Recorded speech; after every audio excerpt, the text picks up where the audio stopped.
Hey everybody, when you save dogs, you need funding. Our next fundraiser is Putts for Paws 2020. 2020 because we couldn't do anything last year.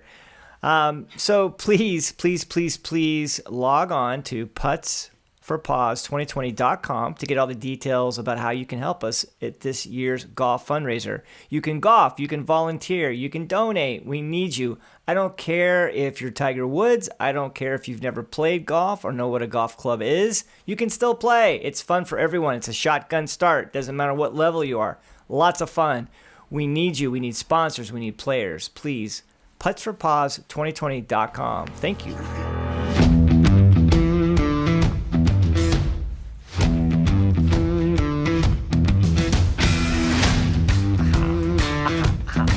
We got a lot of nice griddles. Welcome back, everybody. My name is Steve McLean. I am co-founder of The Little Red Dog. I'm here with my boss, PJ Rosh. PJ, how are you? Doing well today. Well, first of all, thanks for everyone tuning in for another episode of For the Love of Dog. PJ has a very special guest. I'll let PJ introduce her, and I'll turn it over to you, PJ. PJ, who do we have today? Today, we are so excited to welcome Laura. Is it Colagrande? Is that how you say it? Cola Grande, yes. Cola Grande. Hey, okay, nice. There we go. Love the accent. Love it. Laura is started a company, a really cool company called Chippin', and we're here to talk about that. It's a woman-owned company, right?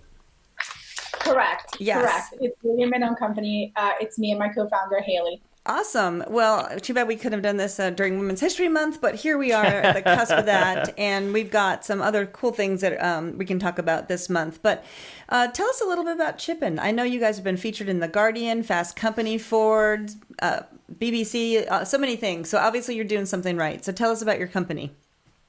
Yeah. So Chippin' really was started with this idea that every single pet parent and every one of us can chip in for the health and happiness of our pups and planet. And so the way we do that is that we use we create pet food that is more nutritious for our pets, and then also helps pet parent to reduce their carbon footprint. And the way we do that is that we use alternative protein that are highly digestible, quite delicious, and better for our planet. Awesome.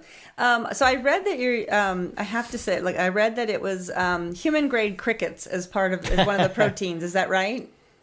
Correct. So we use alternative protein. We started with cricket, and we use it. Right now we have a set of 3 proteins. So we have cricket protein, spirulina, which is a blue algae, and then we are recently coming out with a food product that is using a fish that is a overpopulated fish. I actually have awesome. It right there we go. Very Silver cool. carp. Silver carp. Yeah, that's a silver carp. Exactly. And so since the very beginning, we center our brand and supply chain and mission and really everything around, is it better for your dog?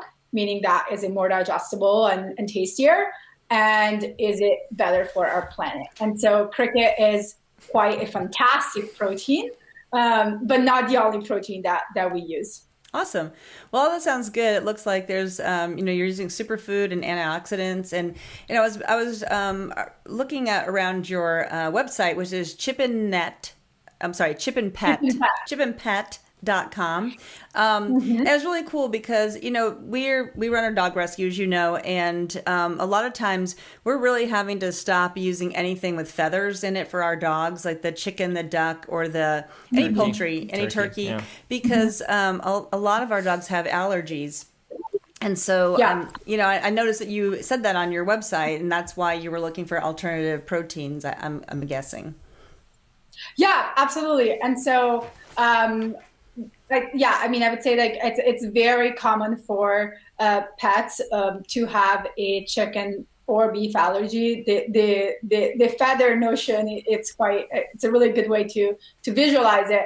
I think that as it relates to shelter, the challenge with allergies is that has a pretty significant implication on how is that dog going to be able to get adopted, right? And that's something that I remember I learn when I was working at a shelter where, if a dog has a skin condition or a allergy condition in general, that makes that dog less adoptable, right? And that's such a sad thing, especially when there's so many solutions that are grounded in the food that we feed our pets. Definitely makes sense, because anything that that might be medical or have another a cost or something affiliated with it, a lot of people are just a little worried about that. So it is good to have the food that's really healthy for the pets. So you said that you were working at a shelter. So is that really what started this? Is that what gave you the idea about creating this company? I think that working at a shelter definitely gave us the idea to ensure that since day one, we were giving back to shelter organizations like yours, so rescue and foster groups. I think as far as like the idea for the company, I would say the love for dog and animals in general has been a lifelong passion and Sure. just experience. And then the idea specifically for Chipin started with Haley, my co-founder, and she had investigated the protein space for quite a while. And I think for the both of us was almost more so a realization that so many products that we were using for ourselves had, we had changed our lifestyle to a more eco, earth-friendly way to live. And we felt that we couldn't do the same thing when we were buying products for our dogs. And so we kind of combine our own respective knowledge. Haley came from a food and beverage and finance background, and I came from a brand background, and it kind of made a lot of sense for us to come together and build a new way to create delicious, earth-friendly pet food. Yeah, that's one of the things obviously that it's good food, that it reduces the allergies, but I really love that part that it's sustainable, it emits fewer greenhouse gases, it saves water. So you really, you call it the paw print, which is awesome. But that's really a huge consideration. And I don't think a lot of people think about that, because obviously the animal proteins do have a heavy impact on our environment. So I think that's a really cool part of it. Has that been harder to make the food to reduce the greenhouse effect? I don't know if it's been harder to make the food to like reduce the carbon footprint. I think that because we are very careful with the ingredients that we use, with the partners that we work with, the place where we make it, the packaging that we use, I can tell you about in a second. Because of kind of those careful consideration and very, very thoughtful approach, that definitely doesn't make it easier, right? And so we always say that there are no shortcuts.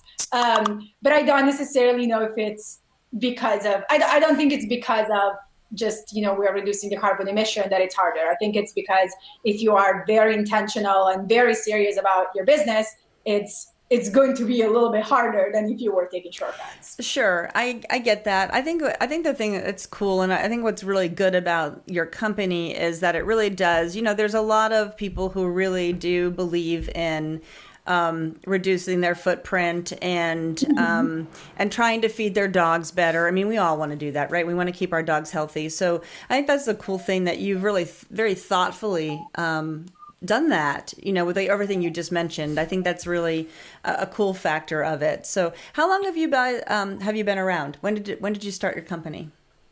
We've been looking at this space and really starting like the research process like a little while back. Obviously as a recent graduate, I wasn't from grad school, it wasn't necessarily super easy to start a company. And so I would say full-time, a full year.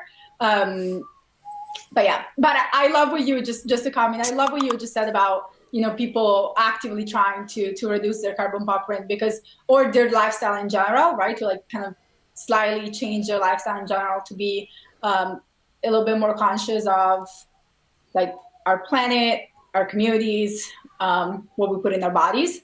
And I think And I think that is so very true. And I think what we fundamentally believe at Chipin is that nobody should feel that change is impossible, and nobody should feel that change is too hard or that it sacrifices things that you love, right? Like you should never feel like your dog shouldn't be less happy with this sustainable food. Your dog should be just excited, if not more excited, about the food that you're feeding them.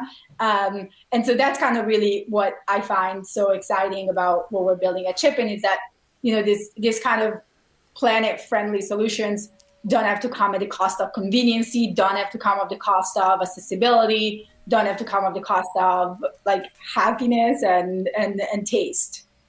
I think that's really important because I know we're always trying to find healthy snacks and things for our dogs. And I'm always obviously reading the ingredients, getting no feathers. And it's hard because some of the really healthy stuff, they just look at me like, I'm not eating that. So it's interesting. We haven't gotten our samples yet, which I'm very excited. I cannot wait to do that and try it out with our pups. But I did read your reviews, and it was like saying even the picky dogs are really liking this these treats. So that's amazing. Good for you, because that's a hard thing to do. I think, for making it tasty, or maybe my dogs are just really spoiled. I don't know. But anyway. No, it's really hard.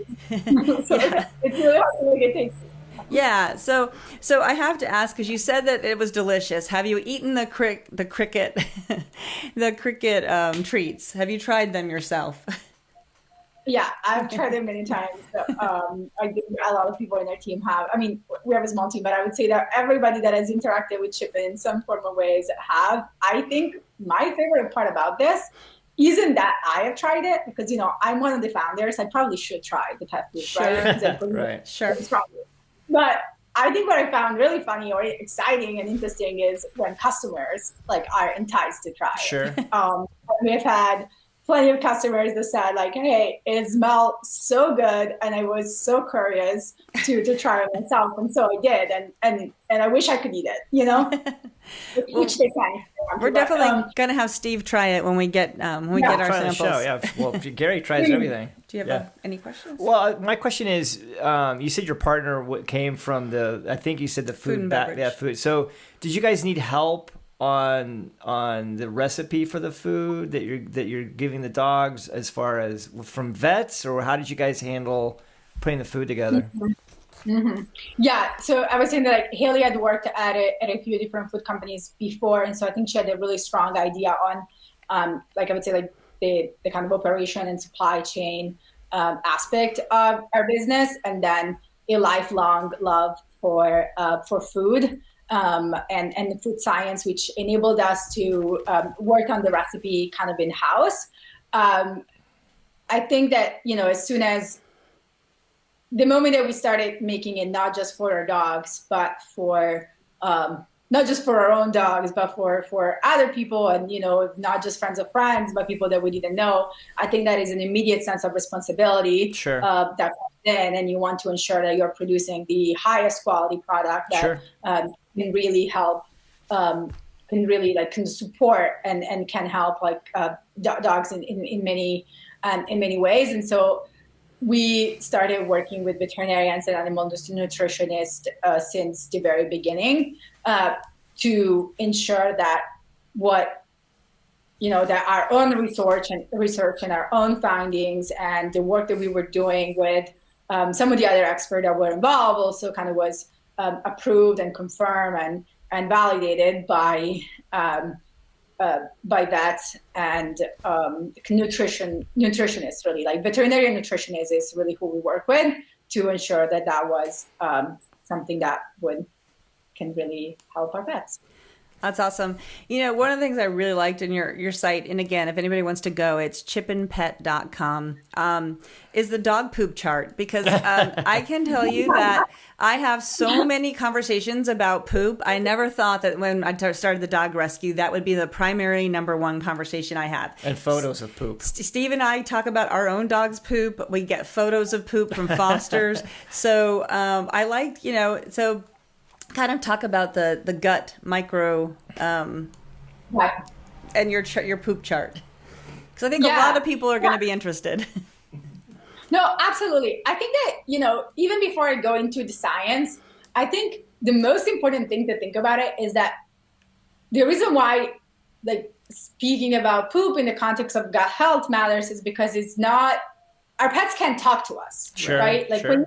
when you have a issue with something that you ate, or when you're feeling sick for whatever reason, you may be tired, maybe you're allergic to something, whatever it is, right? Like you can tell your friends, your doctor, your family, Right. and our pets can't do that. And so the poop becomes kind of like this really clear indicator of Right. their overall Absolutely. overall well-being and health. And I think on one end there is the health component, on the other end is the behavioral and the mood component, which is also kind of underestimated if you think about it. And meaning that, like, our pets obviously have moods too, our pets obviously have behavioral issues too, and they're all related on how they're feeling. And so I think understanding kind of like the gut health piece of it is really seeing like, how is this food supporting their gut? How is this food and snacks supporting, and ultimately, how is this protein, right? So like, how are these ingredients supporting their digestive system and overall system to ensure that they're living their best life, and in turn we get to experience them at their best, and so we are also happier. Awesome. Yeah, and again, everybody should check out the poop chart, because Steve and I celebrate when Tanks poops are. It's not. Yeah. I guess it should be a 2 or a 3. Yeah. Firm but not hard, or log shaped and moist. I love that. Yeah, and actually, like as you're saying that, one thing that I want to say on the poop chart is that, obviously the poop chart is something that we worked on with a scientist that is the group that run the study for us. So like, that was kind of a third-party study that was independently run to confirm that Chip-In supports gut health. Awesome. And so those graphics aren't just, kind of our own like fun like illustrations. Those are there's like real science that's backing that information. No, that's brilliant. So it's like a poopologist. Yeah, I love that. The barometer. It's a poop barometer. Yeah. I love it. No, it's great. Well, I don't actually like it. You said that, but I won't stop it. One problem I always have, especially with conventional dry food, dog food, is the flippin' suggested amount of food to give your dog is always wrong. It's always way too much food. Really? Now, did you guys kind of experiment and come up with a way of figuring out how much food? Suggested serving. Yeah, suggested serving. And I'm assuming, because you've already been so thoughtful about how you put all this together, I'm assuming you did the same thing on the amount of food per serving. Yeah, so I love that you're bringing this up. That is something that I think that is one of the most frequent questions that we get as well. Like, how much food should I feed my dog? Because I think also, depending on how food motivated your dog may seem always hungry, even if sure, if you leave it to your dog, you're always going to eat way too much, right? Right. And so not every dog is like that. I would say some dogs are very kind of not food motivated, but so that's also kind of personal. But what we have, and I don't know if you can see the packaging right here. Right. But we try to, a lot of like kind of our approach comes from like how can we make it most intuitive? Wait, can you guys see it? Yeah, yes. That's perfect. Yep. Perfect right there. Perfect. How can we make it most intuitive? How can we make it easier to understand? Right. Right. For anybody to understand. And so like what we did is that like effectively for the recommended daily feeding is based on cups serving that changes depending on your dog weight and also it would be like your targeted weight. So like let's say that your dog is working to gain a few pounds or is working to lose a few pounds. I like that. Yeah. I like that. That's very intelligent. No, again, it's their company is amazing. It's very thoughtful. It's very smart what you've done. Obviously, I love that it's not only healthy, it tastes good, but it's also, sustainable and environmentally friendly. I mean, what more can you ask for? And what's so cool, Laura and I were having a conversation, and I talked to her about how we focus on dog behavior, and she thought that was amazing. And Laura and her company have donated money to help us save a dog. That's so nice. So we did save one. I think we have a picture of it. Maybe Sam's going to put it up. I sent it to you. Sam's not going to put it up. Okay. Well, I did send it to you. I'll send it to you again. Well, he's got time to get it back up. But anyway, we named the dog Chippen because we were very thankful that we were able to save the pup. And and Chippen is so and he's so cute. He was so scared yesterday when we met him, and he was like, just didn't want to walk, didn't want to do anything. And then the more that we worked with him and pet him, and all of a sudden his little tail was wagging. And he was really sweet, and he actually came around. I think he's going to come around really fast. He went to a foster yesterday. It's super cute. Hey, there's Chippen. We got Chippen on the screen there. Woohoo! Thank you again so much for so saving cute. him. So He's cute. so cute. Yes. So I know Earth Day is coming up, Laura, and that's something that's actually very special to your company, because you guys are so sustainable. So do you want to talk about that a little bit?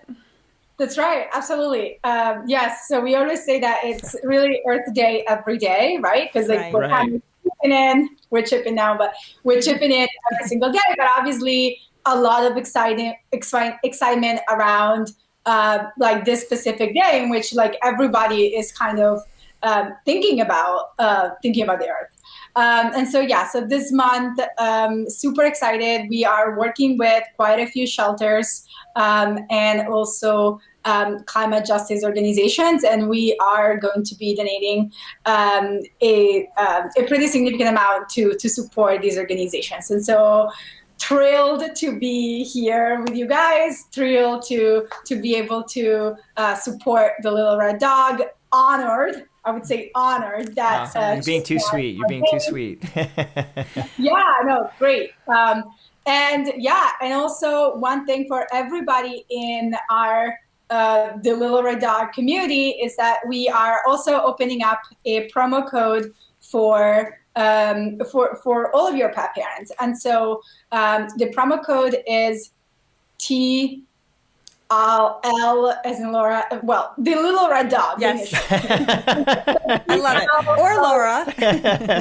English is my second language. So hey, you're doing better than us, and it's our first language. Your English is way better than mine.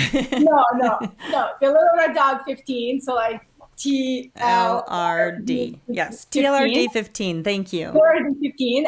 And you guys anyone can get 15% off, and then Chippen donates back $5 to the Little Red Dog. So super exciting. That's amazing. Right here, and then there is a whole suite of products that are available to pet parents to try it out. Thank you. So thank you again, Laura and Haley, for your helping us save Chippen the dog.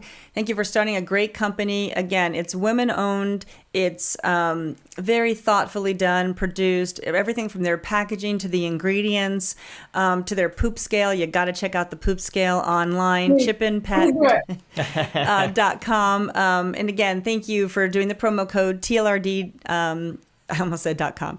I can't talk. TLRD15 is the promo code. Check it out. The products are really good. Their reviews are amazing. Again, a very, very awesome company that cares about the pets, cares about the environment. What more can you ask for? So again, thank you for being with us. Thank you for saving Chippen the dog. He's so cute. I wish you could meet him. He's adorable, but we'll send you more pictures and video. And thank you for partnering with shelters and rescues. That's amazing. You guys are just wonderful, and it's nice to meet people who are changing the world. So thank you for doing that. Well, we are honored to be working with you guys, and truly thankful for you taking the time to have us on your show. And I can't wait to hear what Chippen and everybody in the Little Dog community thinks about our really delicious and planet-saving product. That's awesome. Well, Steve's going to try one of those cricket proteins. Totally trying them. Please take it to me. All right. Well, thank you, Laura. Thanks, Laura. We really appreciate it. Take care. Thanks for being on the show. Hope to see you soon. Of course. Thank you guys so much. Have a great day. You too. You too. Take Bye.